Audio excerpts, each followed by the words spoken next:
Hi guys, welcome back to my channel. কেমন আছো তোমরা সবাই? আজকে আমি আরও একটা তরকারির রেসিপি নিয়ে চলে আসলাম তোমাদের সঙ্গে শেয়ার করতে। তো হঠাৎ হাজব্যান্ড বলল ফুলকপির সিজনে ফুলকপির যত রেসিপি ছিল সব খাইয়ে দিয়েছি, অনেকদিন ধরে এই মাছের ঝোল খাইনি। তো আমি বললাম মাছ কিনে আনো। ব্যাস, বাজার থেকে মাছ কিনে পিস পিস করে কেটে নিয়ে চলে এসেছে। বললো এমনভাবে রান্না করবে যাতে দুপুরের ভাতটা একটু বেশি করেই খেতে পারি। ব্যাস, আমিও বললাম ঠিক আছে, আজ এমনভাবে মাছের ঝোলটা বানাবো যে গলা পর্যন্ত ভাতটা খেয়ে বলবে যে পেটে যদি আরেকটু জায়গা ধরতো তাহলে আরও একটু খেয়ে ফেলতাম। তো তোমরা ভিডিওটা একটু স্কিপ না করে সম্পূর্ণ ভিডিওটা মনোযোগ দিয়ে দেখতে থাকো। প্রথমেই প্যানে পরিমাণ মতো সয়াবিন তেল দিয়ে দিলাম। এদিকে একটা প্লেটে 3টে বড় সাইজের পেঁয়াজ কেটে নিয়েছি, 3টে বড় সাইজের টমেটো ছোট ছোট করে কেটে নিয়েছি। ধনেপাতা কুচিটা আজ একটু বেশি করে নিয়েছি, তোমরা চাইলে ধনেপাতাটা একটু কমিয়ে নিতে পারো। এরপর গরম তেলের মধ্যে কেটে রাখা পেঁয়াজ কুচিগুলোকে দিয়ে দিলাম। চাইলে পেঁয়াজটাকে পেস্ট করেও দিতে পারো অথবা একদম ছোট ছোট করে কেটেও দিতে পারো।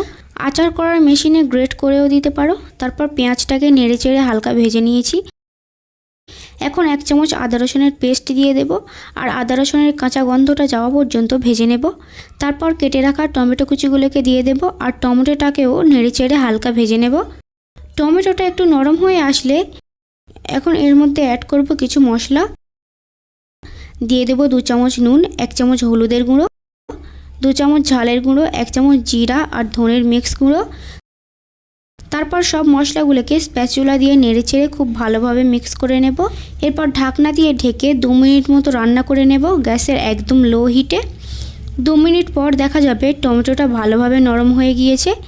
তখন এইভাবে স্প্যাচুলার সাহায্যে টমেটোগুলোকে চেপে চেপে ম্যাশ করে দেব। তোমরা চাইলে টমেটোটাকেও পেস্ট করে এই তরকারির মধ্যে অ্যাড করতে পারো, তাহলে এইভাবে ম্যাশ করার ঝামেলাটা আর থাকবে না। এরপর 2টো তেজপাতা কেটে দিয়ে দিলাম। কেটে রাখা ধনেপাতা কুচিগুলোকে এই পর্যায়ে দিয়ে দিলাম।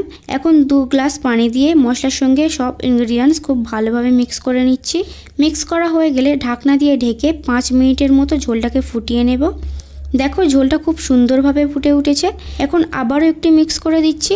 তারপর এই ঝোলের মধ্যে আমি কতগুলো ভেজে রাখা মাছ দিয়ে দেব।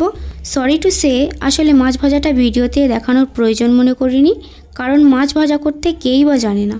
আমি মাছগুলোকে সুন্দরভাবে দিয়ে দিলাম। এরপর ঢাকনা দিয়ে ঢেকে আবারও একবার ঝোলটাকে ফুটিয়ে নেব। তোমরা তোমাদের পছন্দের যে কোনো মাছ দিয়ে এই ঝোলটাকে রান্না করতে পারবে। আর হ্যাঁ, ঝোলটাকে নামিয়ে ফেলার আগে 1 চামচ গরম মশলার গুঁড়ো দিয়ে দিচ্ছি। তোমাদের কাছে গরম মশলার গুঁড়োটা না থাকলে কিছুটা জিরা মরিচের গুঁড়ো ওপর থেকে দিয়ে দেবে, তাহলেও হবে। এখন একটা সুন্দর প্লেটে গরম গরম মাছের ঝোলটা সার্ভ করছি, কারণ তরকারির সেন্ট পেয়ে আমার হাজব্যান্ডের খিদেটা আরও দ্বিগুণ বেড়ে গিয়েছে।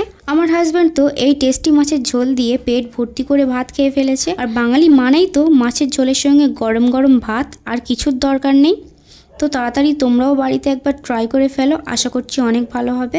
তাহলে কমেন্টে জানিয়ে ফেলো আজকের মাছের ঝোলের রেসিপি তোমাদের কাছে কেমন লেগেছে। ভালো লাগলে ভিডিওতে একটা লাইক আর রিলেটিভদের সঙ্গে শেয়ার করে দিও। যদি এখনও আমার চ্যানেলে নতুন হও তাহলে আমার চ্যানেলটাকে সাবস্ক্রাইব করে রাখো, যাতে পরবর্তী ভিডিওর আপডেট সবার আগে তোমার কাছে পৌঁছায়। দেখা হবে পরের কোনো ইউনিক অ্যান্ড টেস্টি রেসিপিতে। ততক্ষণে বাই বাই।